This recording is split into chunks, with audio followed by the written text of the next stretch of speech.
Good morning, my dear students. I hope all are fine. And welcome back to the 9th Standard Science Online classes. My dear students, in the previous class, we have discussed about the different kinds of methods of separation of mixtures. In that, we have discussed about fractional distillation and then vacuum distillation and steam distillation. These are all we have discussed right now. So yes, in this class also we are going to discuss about one more very important concept regarding today's topic, that is solution. What do you mean by solution? How many types of the solutions are there? So these are all we are going to discuss now one by one. My dear students, so what do you mean by solution? Yes, solution, it may be nothing but it is a homogeneous mixture of two or more pure substances in the relative ratio. So this we can be call it as solution. So which means if you take any one homogeneous mixture, so what do you mean by homogeneous mixture? So that we already discussed, no? So what do you mean by homogeneous mixture? Yes, homogeneous mixture is nothing but the same composition throughout the solution. Only it will be consisting of only one kind of the component, right? No. So same like that, it is a mixture of homogeneous mixture of two or more pure substances, completely pure substances. So in a particular ratio, that is we call it as saturated solution, or we call it as a solution. Okay. So basically there are the two types of the solutions are there. So that is saturated solution and as well as unsaturated solution. So what do you mean by saturated solution? It is a solution which cannot dissolve any more solute at a given temperature. So which means saturated means when we are going to add few amount of the component to a water, so at certain extent it's do not dissolve, the concentration become leveled. So such a type of the solution we call it as saturated solution. So which means a solution which cannot dissolve any more of a solute at a given temperature. So that is we call it as saturated solution. So what do you mean by solubility? It is a substance. As a substance is an amount of solute present in a saturated solution of a substance. So for example, if the mixture of water and salt, so in that water, how much has a capability to dissolve the salt itself? So that is we call it as solubility. Then unsaturated solution. As we know that the solution will be consisting of two types of solutions, that is saturated solution and unsaturated solution. So what do you mean by unsaturated solution? Yes, it is a solution which can be dissolved more and more of the solute at a given temperature. So which means it has a capability to, it will be dissolved, has a capability to dissolve more and more solute. So that is we call it as unsaturated solution. So one activity is there. So what they are taken as here, so they will be going to take as a 50 ml of water in a 2 beakers. Both the 2 beakers will be consisting of 50 ml of water, and another test beaker is also consisting of 50 ml of water. And after that they are going to add a salt in one beaker and continuously stirring, still no more salt will be dissolved in it. So we are going to add a small amount of salt continuously and stirring the beaker by using the stirrer till no more salt dissolve in it. So up to that time, so it's do not dissolve some more salts into that. So up to that time we are going to add the salt to the 50 ml of water. So then the same test in another beaker, so we are going to add sugar, and again the continuously we are going to stir that one. Okay, so if the mixture is heated it dissolves some more of the solute. So which means the solubility, whatever it is there, so if you take both the salt and sugar, so the salt, that when we are going to heat that, and even the sugar also when we are going to heat that, so it has increases the solubility capacity. So that will be depend on the solubility of the different substances are different, and solubility of the substances varies with temperature. So which means the solubility of the substances, whatever the substance is dissolved in the water, that will be varies based on the temperature. And my dear students, so on the basis of the particles, size of the solute, so again that solution has been classified into again the two different types, that is we call it as true solution, that is one way we call it as true solution. What do you mean by true solution? True solution is nothing but it is a homogeneous mixture of two or more substances. So a solute has a solvent and solute has its components. Solution has a solvent and then solute has its components. The components in the larger amount in the solvent and the component in the lesser amount is the solute. For example, let us take one example here. Solution of the salt in water, solution of sugar in water, iodine in water. So let us discuss one. So solution of salt in the water, the solution of salt. So solution is nothing but anything that will be dissolved itself. So solution we call it as, or solvent. What do you mean by solution, solvent, solute? These are the words. Yes. Solvent is nothing but it is a component of the solution. It is a component of the solution. Then what do you mean by solute?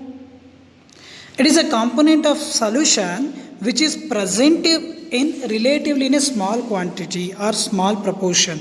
That is we call it as solute. I hope you understand the solution and solvent, right? No. So let us take what are the characteristics of the true solution? Yes, the true solution has a, as we know that it is a homogeneous mixture. As we know that the meaning of homogeneous mixture is nothing but the combination of only a particular solution or the component is present in that, or a single component is present in that solution. This is a one property of the true solution. And the second one is the particles cannot be seen by the naked eye. So which means the true solution will be consisting of completely dissolved, any one compound that will be completely dissolved in the solvent. So we can't able to see that particles, whatever it is present, dissolved in the water, or if you take this mixture of salt and water. So in the salt and water, so if the salt is completely dissolved in the water, so we can't able to see the dissolved salt in that water, but we can taste it, but we can't see by the naked eye. So whatever the salt particles is dissolved in the water, so that we can't able to see throughout the naked eye. So it is also one characteristic of the true solution. Then the solute particles cannot be separated by the filtration. So one more very important property of the true solution is solute particles cannot be separated by filtration phenomenon. As we know that the false solution or the impurities is present, whatever it is present in the solution, that we can be separated. But if the solution is true, if the solution is true solution, we can't separate that mixtures throughout the filtration phenomenon. So we can easily separate that separation of the solutions or the mixtures by using the evaporation technique. And then the next property of the true solution is the solute particles do not settle down and solution is stable. So the solutions, if you take the impurities, whatever impurities, or if you take the any one solution, so the mixture, heterogeneous mixture, let us take. So it will be consisting of two or more combinations, right? No. So heterogeneous mixtures, if you take that, we can be separated the impurities, and we can be separated the whatever the impurities is present, and it will be settled at the bottom of the container. But if the solution is true, the particles do not settle down. Why? Because entire that solution is completely dissolved in the water, or that entire solution is completely dissolved in the solvent. So hence we cannot see throughout our naked eye, and as well as the solute particles do not settle down and the solution is very stable. The solution becomes very stable. And then the next last property of the true solution is the particles do not scatter a beam of light passing through it, and the path of the light is not visible in the solution. So whatever we are going to allow the light or light passing through that any one glass container, if the solution become true means, so we cannot see the beam of the light. So how the, as we know that the light will be travel in a straight line, right? No. So if you want to see that, if we will be make it as a any one disturbance in that. But if the solution is true, we can't see the scattering of light, or we can't see the flowing of beam of light in a straight line, and it is not visible in the solution. If it is the beam of the light that passes through through the container, so it cannot be visible in the true solution. My dear students, these are all the properties of the true solution. My dear students, one more very important solution, that is we call it as colloidal solution. What do you mean by colloidal solution? It is a solution. The colloidal solution is a heterogeneous mixture of two or more substances. So which means heterogeneous. We know that the meaning of heterogeneous mixtures, right? No. So heterogeneous means different components or a different substances. The mixture of two or more different substances. So that is we call it as heterogeneous mixture. So example, mixture of starch in water, mixture of egg albumin in water, the mixture of air, the mixture of milk. If you take the mixture of air, that will be consisting of some amount of carbon dioxide, some amount of oxygen, some amount of nitrogen. So like this, the mixture of two or more substances. If you take the milk will be consisting of some amount of water, some amount of proteins, lipids, vitamins. So like this, the mixture, two or more substances. So like this. So what are the properties of the colloidal solution? So as we know that the true solution is a homogeneous mixture, but the colloidal solution is a heterogeneous mixture. And then whatever the particles, they cannot be seen by through the naked eye. And then the solute particles cannot be separated by the filtration, as we know that the solute particles also do not settle down at the bottom of the table. So same the things that we will be discussed in the colloidal solution properties also. And then yes, concentration of the solution. What do you mean by concentration of the solution? So how it will be easily identified that concentration of the solution? Yes. So which means the concentration of solution is nothing but the concentration of solution in the amount of solute present in a given amount of solvent or solution. For example, if you take 100 grams of a solution, if you take any 100 gram of the solution, that will be consisting of how much amount of components or the solvent is present in that. So that we are going to identify it. So that how we can to calculate that one? So that concentration of the solution is calculated by amount of solute is present in the given solution or given solution divided by amount of the solvent. So I will give one example. So a syrup is prepared by dissolving of 250 grams of sucrose in 150 grams of water. So have you understand that? A syrup is prepared by dissolving the sucrose solution, 250 grams of sucrose solution in 150 grams of water. Calculate the percentage of sucrose in the solution. So how we have to calculate that one? As by using this formula. So the concentration of a solution can be expressed by mass percentage or mass by volume percentage. So mass by mass percentage of a solution equals mass of a solute divided by mass of a solution into 100. So if we give a problem, the data is given by the dissolved sucrose is 250 grams and the water is 150 grams. So by substituting the values here in the given formula, we can easily get the value. So like this, the percentage of the or the concentration, how much concentration of the solution will be present in the given solution, that we will be calculated by using this formula. Next, suspension. What do you mean by suspension? It is a heterogeneous mixture of two or more substances. So it is a suspension is also a heterogeneous mixture of two or more substances. And then the best example for the suspension is solution of sand in water, solution of chalk powder in water. So we will be call it as a suspension. So what are the properties of the suspension? Suspension is a heterogeneous mixture. We can be seen by throughout the naked eye. The particles, whatever it is there, so that we will be seen throughout our naked eye. For example, if you take the solution of chalk powder in water, so the chalk powder do not dissolve in the water, and we can be the chalk powder particles that we will be seen through the naked eye. And so which means the suspension solutions whatever they, so that we will be seen through our naked eye. And then the solute particles can be separated by filtration method. If you take the solution method or the solution of chalk powder and water, so we will be separate the chalk powder by using a filtration phenomenon. And then the solute particles settle down and the solution is unstable. So if you take the one more example, the solution of sand in water, so the particles will be separated. The solute particles will be settled down and the solution become unstable, and we will be see the scattering of light or the scattered beam of light passing through it. We can be see the visible that in the suspension solution. We will be seeing that.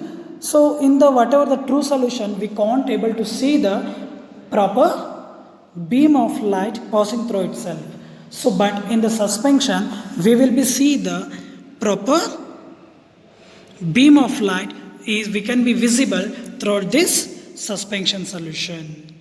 So one more some other examples. Slaked lime suspension is also we can be used to separate the. We will be seeing the beam of light passing through in the glass container. So as we know that the suspension meaning and the properties, right? No? Yes. So let us, some pictures are there, just observe it. So first picture, so the solute particles can be separated by filtration phenomenon. It is a property of the suspension. And then the next one, the picture, that will be solute particles settle down and the solution is unstable. So at certain extent that whatever the impurities or the hard substances that will be settled at the bottom of the beaker. Right now in the first picture of the second picture, the first beaker will be consisting of some impurities or the whatever the solution is present. So after some time extent or certain extent, that particles that will be whatever it is floats in the water, that will be settled at the bottom of the beaker. And then so the next property of the suspension is solute particles that we are observed in the third picture right now in the bottom downwards. So we can be see the beam of light passing through itself right now. So beam, the light is passing, so here we will be easily observe the beam of light passing right now here, and as well as here also we will be observing the beam of light. So like this we will be seeing the movement of light or passing of light we can be visible if the solution is heterogeneous. Dear students, very important concept, that is Tyndall effect. So when a beam of, what do you mean by Tyndall effect? So where it will be that we are observed in our day-to-day life also. So where we are observed, these are all S. So what do you mean by Tyndall effect? Yes, let us discuss now. When a beam of light is passed through a colloidal solution, the colloidal particles scatter the beam of light and the path of light becomes visible in the solution. This effect we call it as Tyndall effect. What do you mean by Tyndall effect? So when we are going to allude, the beam of light passes through a colloidal solution. So colloidal solution is nothing but the heterogeneous mixture, right? No. So if the mixture is heterogeneous or colloidal solution, the light, the scattered, whatever the impurities or the heterogeneous particles is present in that solution, that will be scatters the beam of light, scatters the light, and then the beam or the light becomes visible in the solution. This effect we call it as Tyndall effect. And even this Tyndall effect we will be seeing in our day-to-day life also. So when the light enters a room through a small hole due to scattering of light, the light by dust and smoke particles, that we will be seeing the different scattering of beam light, so that we will be absorbed.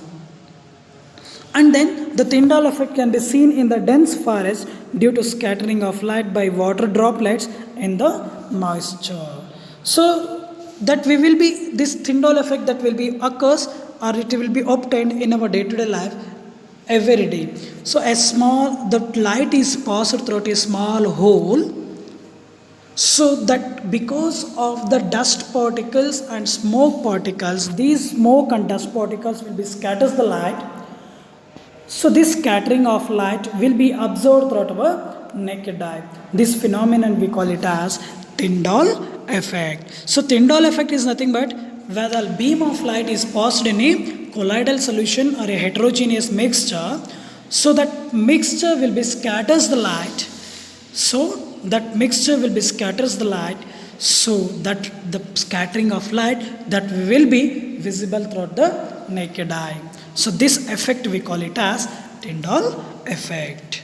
My dear students, in this class we are discussed about the different concepts like the concentration of the solution, true solution, colloidal solution, and meaning of solution, and as well as one more very important concept, that is Tyndall effect, that will be happened in our day-to-day life.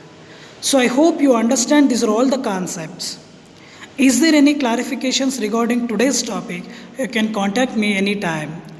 My dear students, please stay home, stay healthy. Thank you. Jai Shri Gurudev.